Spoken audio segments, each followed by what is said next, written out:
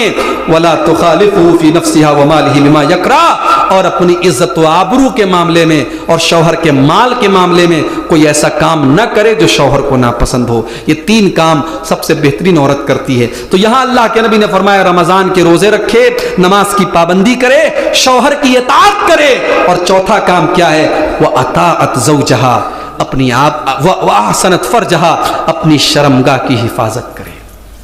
یہ بڑا مشکل کام ہے آج کے اس دور میں. اپنی آبرو کو بچا کے رکھنا بڑا مشکل کام ہے میری ماں اور بہنوں. یہ فیس بک کا دور ہے, یہ انسٹاگرام کا دور ہے, یہ گرل فرینڈ اور بوائے فرینڈ کا کلچر عام ہو رہا ہے اس سماج میں. اور آج حالات یہ ہیں کہ جائز طریقے سے نکاح کرنے کے لیے ہزاروں اڑچنیں اور رکاوٹیں ہیں, اور ناجائز طریقے سے ملنے کے لیے بڑے آسان راستے ہیں. ایسے ماحول میں ایک نوجوان لڑکا اور ایک نوجوان لڑکی اپنے آپ کو اس گناہ سے بچا کے رکھے تو یہ میرے بھائیوں یہ سمجھو اللہ کے ولی ہونے کی نشانی ہے, یہ اللہ کے نیک بندے ہونے کی نشانی ہے, یہ جنتی ہونے کی نشانی ہے. میری ماں اور بہنوں, کپڑا جب سفید ہوتا ہے تو اس کو اتنا زیادہ داغ سے بچایا جاتا ہے. کپڑا کالا ہو داغ لگ جائے گا تو دکھے گا نہیں, مگر کپڑا سفید ہو تو ہلکا سا ایک کیچڑ کا چھیٹا بھی اس پر بڑا دور سے نظر آئے گا. عورت کا جو کردار ہوتا ہے, عورت کا جو کیریکٹر ہوتا ہے, عورت کی جو عزت ہوتی ہے وہ بھی بڑی خطرناک ہوتی ہے, بڑی نازک ہوتی ہے. عورت اپنے دامن پر کبھی دھبا نہ آنے دے. کرسمس کا تہوار آج لوگ منا رہے ہیں, جاؤ ذرا قرآن میں حضرت عیسیٰ کی پیدائش کا واقعہ پڑھو, آنکھوں سے آنسو آ جائیں گے میرے بھائی. جب مریم کے پاس اللہ کا فرشتہ آ کر کے کہتا ہے کہ اے مریم تیرے پیٹ سے ایک بچہ پیدا ہوگا.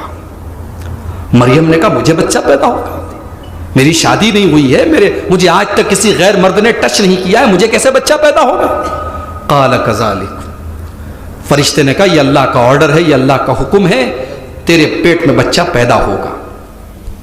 اللہ کی طرف سے روح ڈالی گئی. سارے بچے دنیا کے ماں باپ کے ذریعے پیدا ہوتے ہیں, یہ دنیا کا پہلا بچہ ہے جو بغیر باپ کے پیدا ہو رہا ہے. اللہ کی طرف سے روح ڈالی گئی حضرت مریم کے پیٹ میں, اور اللہ نے کہا ہو جا, اور ماں کے پیٹ میں مریم کے پیٹ میں عیسیٰ علیہ السلام ان کے پیٹ میں وجود میں آ گئے, جنم لے لیا حضرت عیسیٰ علیہ السلام نے. اور جب بچے کی پیدائش کا ٹائم قریب آیا, ہائے ہائے ہائے, قرآن نے جو الفاظ بیان کیے میری ماں اور بہنوں, ایک عزت دار عورت, ایک شرم و حیا والی عورت, ایک اپنے کردار کی اپنی آبرو کی حفاظت کرنے والی عورت کے لیے اس سے بڑا افسوس اور دکھ کوئی نہیں ہو سکتا کہ سماج اس کے کردار پر انگلی اٹھائے. مریم کہتی ہیں یا لیتنی مت قبل ھذا وکنت نسیا منسیا, اے اللہ تو نے آج کے پہلے مریم کو موت کیوں نہ دے دی, اے اللہ مریم مر گئی ہوتی, مریم کا کوئی نام میں جانتا, اے اللہ آج جب میرے پیٹ سے یہ بچہ پیدا ہوگا, اے اللہ میں سماج کو کیا منہ دکھاؤں گی, آج لوگ میرے کیریکٹر پر سوال اٹھائیں گے, میرے کردار پر انگلی اٹھائیں گے, اے اللہ میں سماج کو کیا منہ دکھاؤں گی, اے کاش آج کے پہلے میں مر گئی ہوتی, میرا نام کوئی جاننے والا نہ ہوتا. اللہ نے کہا مریم کوئی بات نہیں, بچہ تو پیدا ہوگا, تمہاری عزت کی حفاظت بھی ہم کریں گے. اے مریم تمہیں پانی چاہیے, بچے کی پیدائش کے ٹائم پانی کی ضرورت, پیاس لگے گی تمہیں, تمہارے نیچے نہر جاری ہو جائے گی, تمہیں بھوک لگے گی. اے مریم اس کھجور کے پیڑ کو ہلانا, پکی ہوئی تازہ تازہ کھجوریں تم کو ملے گی. اسی لیے علماء کہتے ہیں کہ عیسیٰ علیہ السلام 25 دسمبر کو پیدا نہیں ہوئے تھے. دسمبر کا مہینہ تو سردی کا ہوتا ہے, کھجور کے پکنے کا ٹائم گرمی کا موسم ہوتا ہے, مئی اور جون کا مہینہ ہوتا ہے. 25 دسمبر کی تاریخ ہو ہی نہیں سکتی عیسیٰ علیہ السلام کی پیدائش کا ٹائم. اللہ نے کہا مریم کھجور کے پیڑ کو پکڑ کر کے ہلاؤ, تازہ تازہ کھجوریں گریں گی.